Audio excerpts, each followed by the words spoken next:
Hai teman-teman, Assalamualaikum. Perkenalkan, nama saya Cut Miranda Ramadana. Saya mahasiswa dari Universitas Negeri Medan. Baiklah teman-teman, adapun yang ingin saya sampaikan pada video saya kali ini yaitu tentang perekonomian Indonesia, tapi dengan yang subjudul yang akan saya bahas yaitu tentang kebijakan kurs dan perdagangan luar negeri Indonesia. Untuk itu teman-teman tahu nggak sih apa itu kurs mata uang? Nah, akan saya jelaskan sedikit mengenai apa sih kurs mata uang itu. Jadi, kurs mata uang itu adalah nilai tukar atau kurs yang merupakan jumlah mata uang dalam negeri yang harus dibayarkan untuk memperoleh satu unit mata uang asing. Tapi bisa kita katakan dengan kita tukar-tukaran uang dikarenakan perbedaan mata uang tersebut gitu. Nah, sekarang kita bahas kepada faktor yang mempengaruhi nilai tukar.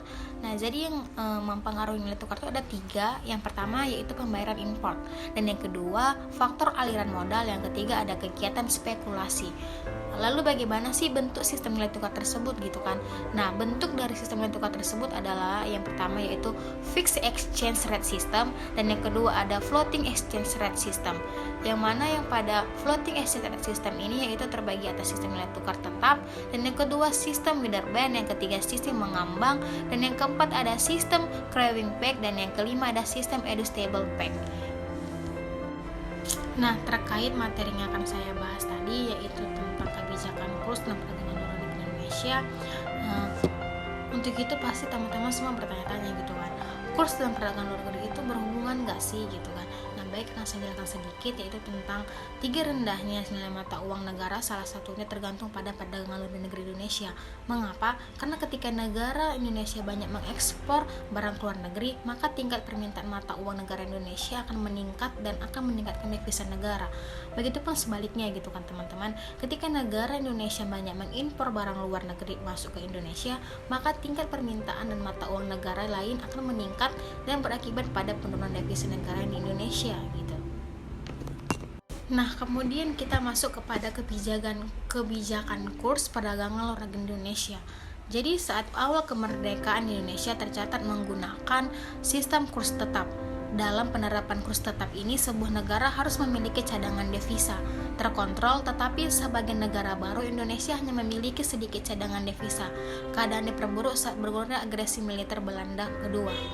Lalu bagaimana sih kebijakan pada Orde Lama gitu kan?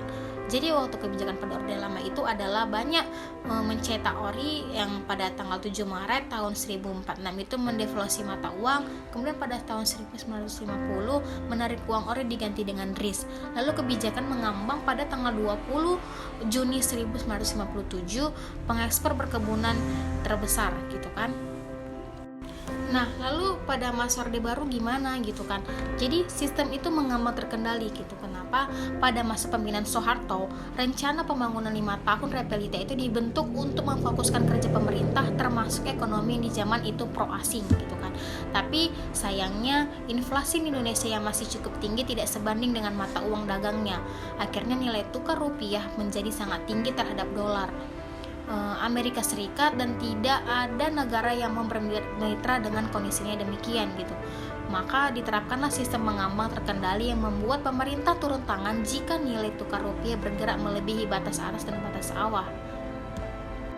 Jadi untuk itu kita masuk dong kepada era sekarang gitu. Gimana sih kebijakan kurs dan perdagangan luar negeri Indonesia itu gitu. Jadi pada saat sekarang itu pada era Jokowi terbilang sebagai pemecah sejarah, pertama kali rupiahnya menyentuh pada harga 14 ribuan gitu kan. Dan yang kedua itu ada keadaan semakin parah dengan adanya wabah global pada tahun 2020, rupiah kembali mencatat sejarah karena melebihi angka 15 ribuan, bahkan mencapai angka 16 ribuan. Dan sekarang Indonesia itu menerapkan sistem mengambang bebas gitu kan.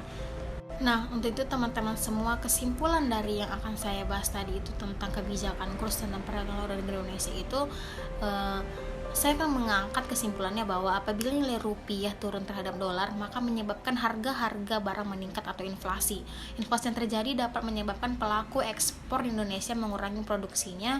Dengan melemahnya nilai rupiah akan menyebabkan defisit pada neraca perdagangan dan dampak yang lebih besar, yaitu dengan meningkatnya pengangguran di Indonesia yang semakin banyak. Demikianlah hasil penjelasan saya mengenai materi tentang kebijakan kurs dan perdagangan luar negeri di Indonesia. Lebih kurangnya saya mohon maaf, jika ada kesalahan kata saya juga mohon maaf. Sampai ketemu kembali teman-teman. Assalamualaikum.